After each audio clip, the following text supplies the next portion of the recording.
വർഷത്തെ 2025 ഹജ്ജ് കർമ്മവുമായി ബന്ധപ്പെട്ട അതിൻ്റെ ഹജ്ജ് ഹൗസിൻ്റെ ശിലാസ്ഥാപനവുമായി ബന്ധപ്പെട്ടുള്ള ഒരു പ്രസ് മീറ്റാണ് വിളിച്ചിരിക്കുന്നത്. ഇതിൽ വന്ന എല്ലാ മാധ്യമ സുഹൃത്തുക്കളെയും ക്ഷണം സ്വീകരിച്ച് ഇവിടെ എത്തിയ ടീച്ചറടക്കമുള്ള മറ്റ് വ്യക്തികളെയും സ്വാഗതം ചെയ്തുകൊണ്ട് കണ്ണൂർ എയർപോർട്ടിൽ നിന്ന് ഇത്തവണയും ഹജ്ജ് തീർത്ഥാടനം ഏറ്റവും നല്ല രീതിയിൽ നടത്താൻ വേണ്ടി കമ്മിറ്റിയൊക്കെ രൂപീകരിച്ച് നേരത്തെ തന്നെ തയ്യാറായിട്ടുണ്ട്. നിങ്ങളൊക്കെ അറിയുന്നത് പോലെ 2023 കണ്ണൂരിനെ ഹജ്ജ് എംബാർക്കേഷൻ പോയിൻ്റായിട്ട് അംഗീകരിക്കുന്നത്.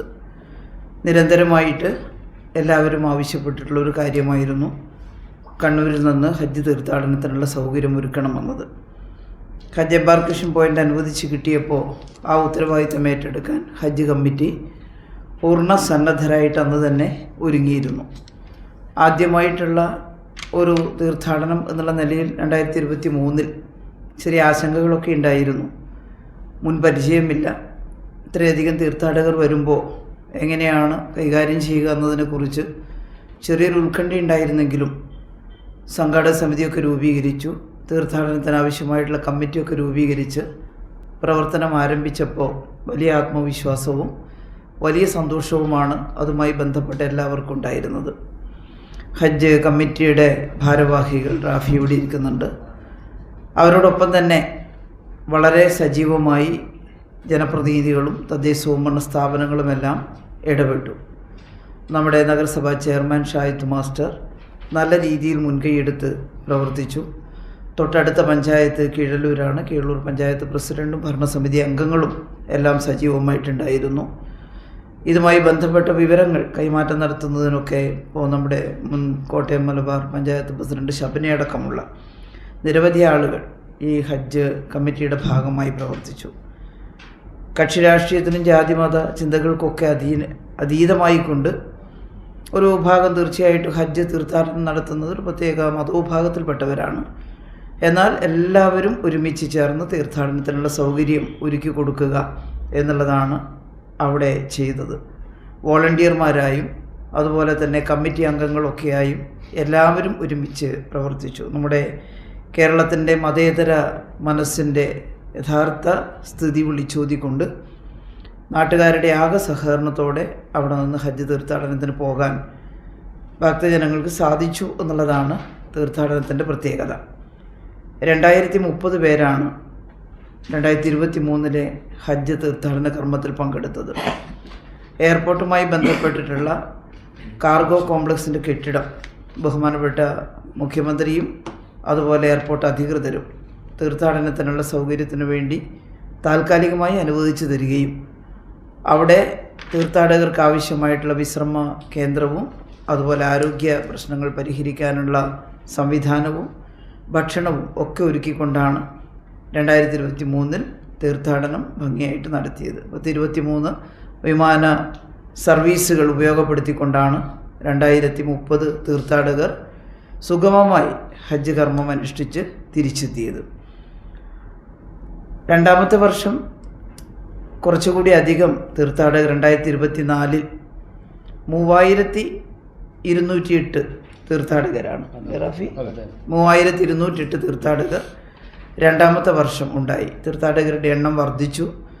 പ്രത്യേകിച്ച് കണ്ണൂരെ ഹജ്ജ് ക്യാമ്പിൽ ലഭ്യമാകുന്ന വളരെ വലിയ സൗഹൃദവും ശ്രദ്ധയുമെല്ലാം എല്ലാവരെയും ആകർഷിച്ചിട്ടുണ്ട്. പ്രത്യേകിച്ച് വോളണ്ടിയർമാരുടെയൊക്കെ നിസ്തുലമായ സേവനവും ഒക്കെ എല്ലാവരുടെയും ശ്രദ്ധ പിടിച്ചു പറ്റിയിട്ടുണ്ട്. അവിടെ നിന്ന് കൂടുതൽ ആളുകൾ തീർത്ഥാടനത്തിൽ പങ്കെടുക്കുകയുണ്ടായി. ആളുകളുടെ എണ്ണം കൂടിയിട്ടും യാതൊരു പരിഭവവുമില്ലാതെ ഒരേ മനസ്സായി എല്ലാവരും ഒരുമിച്ച് ചേർന്നുകൊണ്ട് തീർത്ഥാടന കർമ്മം ഭംഗിയാക്കുന്നതിന് വേണ്ടി അവരെ സഹായിക്കാൻ അവിടെ ഒത്തുകൂടുകയും സംഘാടക സമിതി ഭംഗിയായിട്ട് പ്രവർത്തിക്കുകയും ചെയ്തു. ഇത്തവണ വീണ്ടും തീർത്ഥാടകരുടെ എണ്ണം വർദ്ധിച്ചിട്ടുണ്ട്. 4927 ആണെന്ന് തോന്നുന്നു. 4929 പേർ രജിസ്റ്റർ ചെയ്തിട്ടുണ്ട്. അത്രയും പേരുടെ കാര്യം കൂടി നമുക്ക് ഭംഗിയായിട്ട് നിർവഹിക്കണം. അതിനുള്ള സംവിധാനമൊക്കെ ഒരുങ്ങിക്കഴിഞ്ഞു. വിവിധ സബ് കമ്മിറ്റികളുടെ പ്രവർത്തനം ഹജ്ജ് ഓഫീസിൻ്റെ സംഘാടക സമിതി ഓഫീസ് നേരത്തെ തന്നെ തുറന്നു. വിവിധ സബ് കമ്മിറ്റികളുടെ പ്രവർത്തനമൊക്കെ അതിൻ്റെ കൺവീനർമാരൊക്കെ നന്നായിട്ട് നിർവഹിച്ചു കൊണ്ടിരിക്കുന്നുണ്ട്. ഇതിനിടയിൽ ഒരു സന്തോഷകരമായിട്ടുള്ള അനുഭവം കൂടി ഉണ്ടായി. അത് മറ്റൊന്നുമല്ല, സാധാരണ ഓരോ വർഷവും 1 കോടി രൂപ വീതം തീർത്ഥാടനവുമായി ബന്ധപ്പെട്ട അനുബന്ധ പ്രവൃത്തികൾക്ക് സർക്കാർ അനുവദിച്ചിരുന്നു. എന്നാൽ ഇത്തവണ തീർത്ഥാടനത്തിന് ഒരുങ്ങുന്ന സമയത്ത് കൂടുതൽ സന്തോഷകരമായിട്ടുള്ള ഒരു അനുഭവം ഉണ്ടായത് കണ്ണൂരൊരു ഹജ്ജ് ഹൗസ് നിർമ്മിക്കുന്നതിനാവശ്യമായിട്ടുള്ള നടപടിയുമായി സർക്കാർ മുന്നോട്ട് പോകുന്നു എന്നുള്ളതാണ്. കഴിഞ്ഞ വർഷത്തെ ബജറ്റിൽ 5 കോടി രൂപ ഹജ്ജ് ഹൗസ് നിർമ്മാണത്തിന് വേണ്ടി അനുവദിച്ചിട്ടുണ്ട്. അതോടൊപ്പം എയർപോർട്ടിൻ്റെ പരിസരത്ത് തന്നെ എയർപോർട്ടിൻ്റെ 3-ാം ഗേറ്റിന് സമീപം ഹജ്ജ് ഹൗസ് നിർമ്മിക്കുന്നതിനാവശ്യമായിട്ടുള്ള സ്ഥലവും സർക്കാർ വിട്ടു നൽകിയിട്ടുണ്ട്. അതിൻ്റെ കോണ്ടൂർ സർവേ ഒക്കെ കഴിഞ്ഞു, പ്ലാൻ തയ്യാറാക്കിക്കൊണ്ടിരിക്കുകയാണ്. DPR തയ്യാറാവുന്ന മുറയ്ക്ക് ഹജ്ജ് ഹൗസ് നിർമ്മിക്കാൻ സാധിക്കും. ഒരു മൾട്ടിപർപ്പസ് കെട്ടിടമായിട്ടാണ് ഹജ്ജ് ഹൗസ് എടുക്കാൻ തീരുമാനിച്ചിട്ടുള്ളത്. തീർത്ഥാടന സമയത്ത് പൂർണ്ണമായിട്ടും തീർത്ഥാടകർക്കുള്ള ഒരു കേന്ദ്രമായിട്ട് ഉപയോഗിക്കാം. അല്ലാത്ത സമയത്ത് പൊതുജനങ്ങൾക്കുള്ള മറ്റ് പരിപാടികളൊക്കെ നടത്താൻ കഴിയും വിധം ക്രമീകരിക്കാനാണ് ഹജ്ജ് കമ്മിറ്റി ഇപ്പോൾ തീരുമാനിച്ചിട്ടുള്ളത്. അത് പൂർത്തിയാകുമ്പോൾ അതും മട്ടന്നൂരിനൊരു കണ്ണൂർ ജില്ലയ്ക്കും വലിയൊരു അസറ്റായിട്ട് മാറും എന്നുള്ളതാണ്. കണ്ണൂർ ജില്ലയിൽ നിന്ന് മാത്രമല്ല, തൊട്ടടുത്ത കാസർഗോഡ് ജില്ല, വയനാട് ജില്ല, കോഴിക്കോടിൻ്റെ ചില ഭാഗങ്ങൾ, അവിടെ നിന്നൊക്കെ കണ്ണൂർ വഴിയാണ് തീർത്ഥാടകർ പോകുന്നത്. കണ്ണൂർ വിമാനത്താവളത്തിനും ഒരു പുതിയ ഊർജം ഹജ്ജ് തീർത്ഥാടനം തുടങ്ങിയതിന് ശേഷം ഉണ്ടായിട്ടുണ്ട്. കാരണം ഇത്രയേറെ യാത്രക്കാരുടെ എണ്ണം വർദ്ധിക്കുന്നത് എയർപോർട്ടിൻ്റെ വികസനത്തിനും സഹായകരമാണ്. അതിൻ്റെ പരിസര പ്രദേശത്തെല്ലാമുള്ള പല രീതിയിലുള്ള വികസനം മുന്നോട്ട് കൊണ്ടുപോകുന്നതിനും ഇതുകൂടി ഒരു കാരണമായിട്ട് മാറുന്നു എന്നുള്ളതാണ് സന്തോഷകരമായിട്ടുള്ളൊരു വസ്തുത. കണ്ണൂർ എയർപോർട്ടിനെ കുറിച്ച് നിങ്ങൾക്കെല്ലാം അറിയാം. നമ്മൾ വളരെ പ്രതീക്ഷയോടെയാണ് അതിൻ്റെ വികസനം കാത്തിരിക്കുന്നത്. പോയിൻ്റ് ഓഫ് കോൾ അനുവദിക്കണമെന്ന് നിരവധി തവണ നമ്മൾ ആവശ്യപ്പെട്ടിട്ടുണ്ട്. ഇപ്പോഴും നമ്മൾ പ്രതീക്ഷയോടെ കാത്തിരിക്കുകയാണ്. ഇപ്പം വിമാന സർവീസൊക്കെ കൂടിയിട്ടുണ്ട്. പോയിൻ്റ് ഓഫ് കോളും കൂടി അനുവദിക്കുമ്പോൾ കുറേയും കൂടി സൗകര്യം ഇവിടെ നിന്ന് ആളുകൾക്ക് യാത്ര ചെയ്യാനുണ്ടാകും. ഏതായാലും ഹജ്ജ് എംബാർക്കേഷൻ പോയിൻ്റായി കണ്ണൂരിനെ തിരഞ്ഞെടുത്തതിൽ സന്തോഷമുണ്ട്. ഇവിടെ ഈ വർഷവും ഏറ്റവും ഭംഗിയായിട്ട് ഹജ്ജ് തീർത്ഥാടനം നടക്കും എന്നുള്ള കാര്യം ഉറപ്പ് നൽകുകയാണ്. ഈ 9-ാം തീയതി ആദ്യത്തെ ഹജ്ജ് തീർത്ഥാടനത്തിൻ്റെ എല്ലാ പ്രദേശത്തുമുള്ള കേരളത്തിലെ 3 കേന്ദ്രങ്ങളിൽ നിന്നാണ് തീർത്ഥാടനം നടക്കുന്നത്. ആ തീർത്ഥയാത്രകളുടെ ഒരു ഉദ്ഘാടനം അല്ലേ, അത് ഹജ്ജ് ക്യാമ്പുകളുടെ സംസ്ഥാന തലത്തിലുള്ള ഉദ്ഘാടനം ബഹുമാനപ്പെട്ട കേരള മുഖ്യമന്ത്രി കണ്ണൂർ വെച്ച് മട്ടന്നൂർ വിമാനത്താവളത്തിൽ വെച്ച് നിർവഹിക്കുകയാണ്. അന്ന് തന്നെ ഹജ്ജ് ഹൗസിൻ്റെ നിർമ്മാണ പ്രവൃത്തികളുടെ ഉദ്ഘാടനവും നടക്കും. അപ്പോൾ ഇത് സന്തോഷകരമായിട്ടുള്ളൊരു കാര്യമാണ്.